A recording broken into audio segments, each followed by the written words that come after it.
Hello everyone, Jake, your resident content cowboy here. Yeehaw! He's wearing glasses that aren't real. And today I wanted to talk to you about weakness policy. The title of this video, obviously Weakness Policy Bad, is an homage, if you will, to the great video by another Unite creator, Peak. He made a video called Floatstone Bad, and I remember thinking, that's the best title I've ever seen, and I loved it. So there you go. Shout outs to another great content creator. I just named myself great in that. So let's talk about the problem with weakness policy. And no, not my own weakness policy when it comes to Reese's Pieces. I can't get enough of the dang things.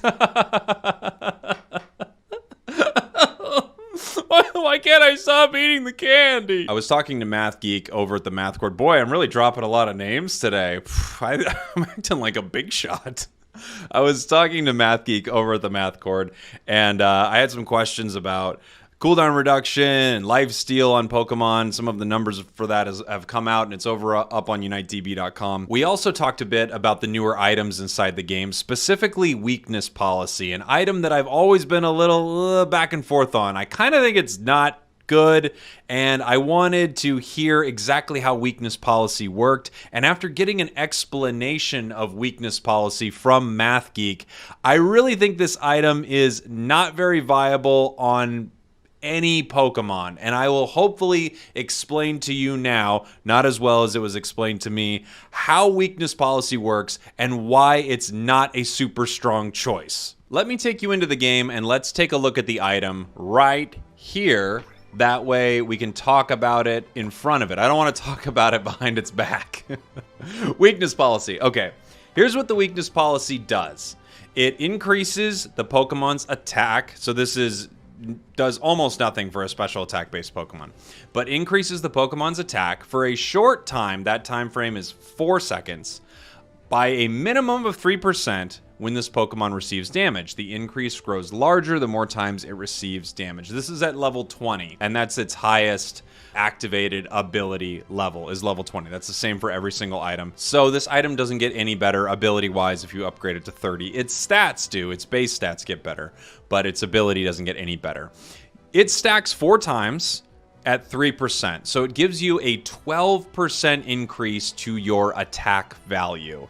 That sounds good or bad or somewhere in between, depending on where you are at with the game and how much you know about stats and all the numbers and everything. I would consider myself moderately informed when it comes to stats and things. I'm over on UniteDB, I'm looking at values, I'm seeing what affects different moves, but I'm not one of the geniuses who break everything down perfectly. Here is what was broken down to me, and if this information is coming to you, it means I've run it by the Math Geek, and he has given me the thumbs up and at least said, what you're saying makes enough sense for you to put it out, Jake. So here we go. Every move has multiple values that are calculated into its damage. There is a base value, there is a percentage based off attack or special attack, and then there is a slider value that is based off level. 3 things go into every single move: attack, base value, and the slider based off level. Your attack stat doesn't increase the entire value that's added into making up the number that hits the enemy.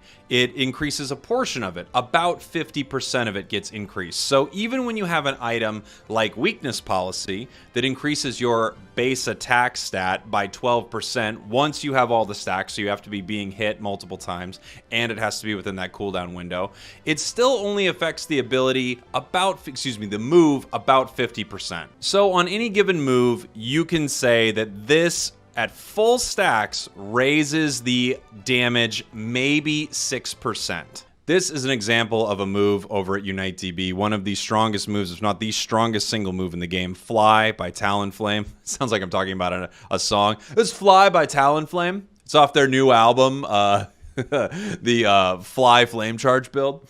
Fly by Talonflame is basing its final damage number off a 255% of your attack stat, 24 times your level minus 1. That's the slider based on level that I talked about. And a base amount of damage of 1,050. 3 numbers go into making up the damage of this move and essentially every move. There may be a couple moves that are slightly different. I truly don't know, but this is basically how every move works in Pokemon Unite. You have a modifier, you have a slider based on level, and then you have a base amount of damage. Hi, Future Jake here, and I've been told it's probably a good idea to break down the math of this just so people can see it. I'm wearing glasses, so you know I'm now very, very smart. If you take a look at Talonflame here, we're going to move Talonflame to level 13 just for the sake of the math and saying it's a high level Pokemon at this point. We can see Talonflame's attack is 546. That is its attack value.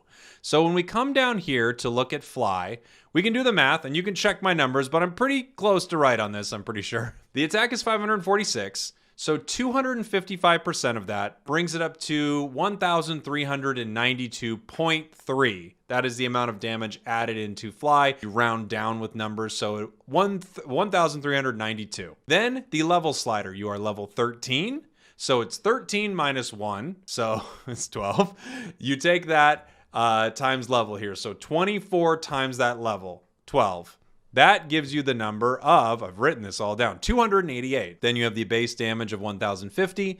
That gives you 2,730. That is the amount of damage Fly is going to do on a level 13 Talonflame with that attack stat. Now, let's say instead you have your weakness policy on at full stacks. So you add 12% attack to your attack stat. It used to be 546. Now with that 12% increase, it goes up to 611. Okay?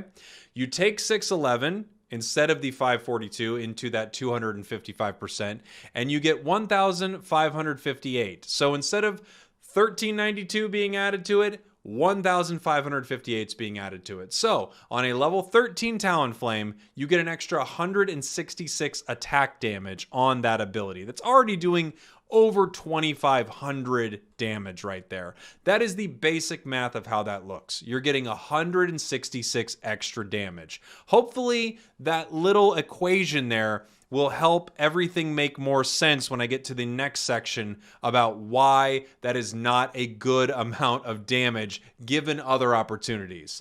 All right. Given that the attack stat only affects about 50% of that move's total damage output, a 12% increase in your attack stat only means a 6% increase to that move. Now, I recognize we're a little in the weeds here. I'm way out of my depth. We're so deep in the weeds that there are snakes around our ankles. If weakness policy really only increases the damage of a move by about 6%, and you look at an item like Buddy Barrier, for instance, that at level 30 gives you a base 600 HP.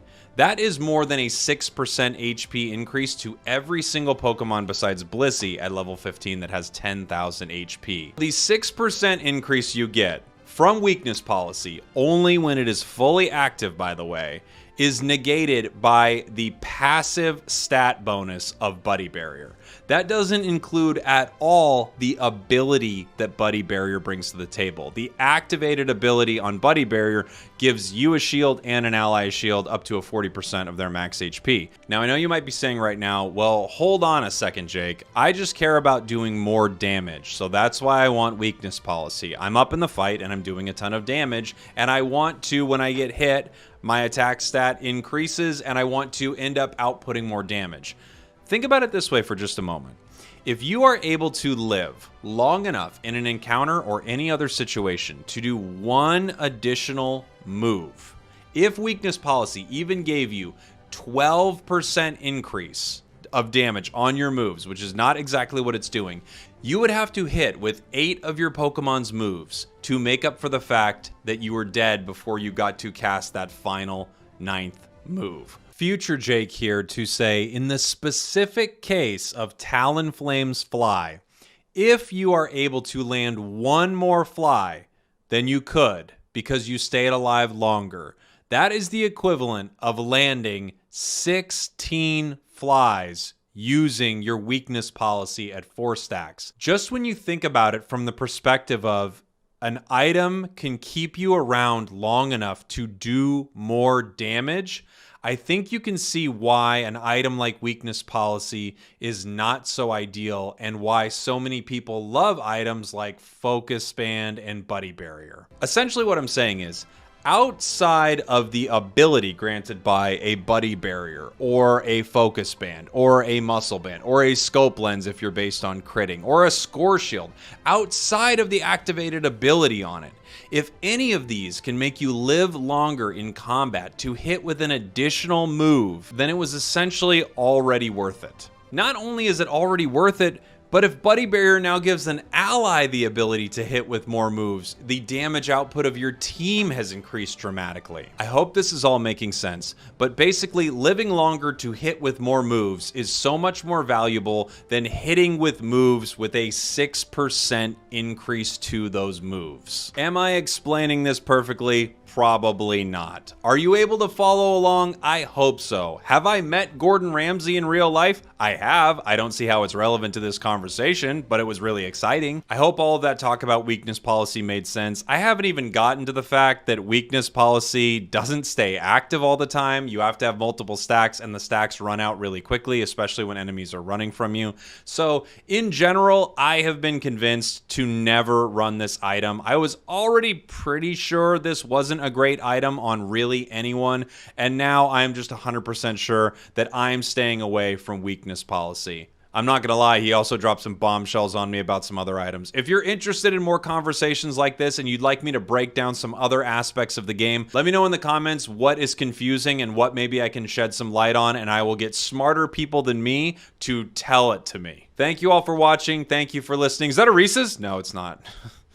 Nope, it's just a napkin.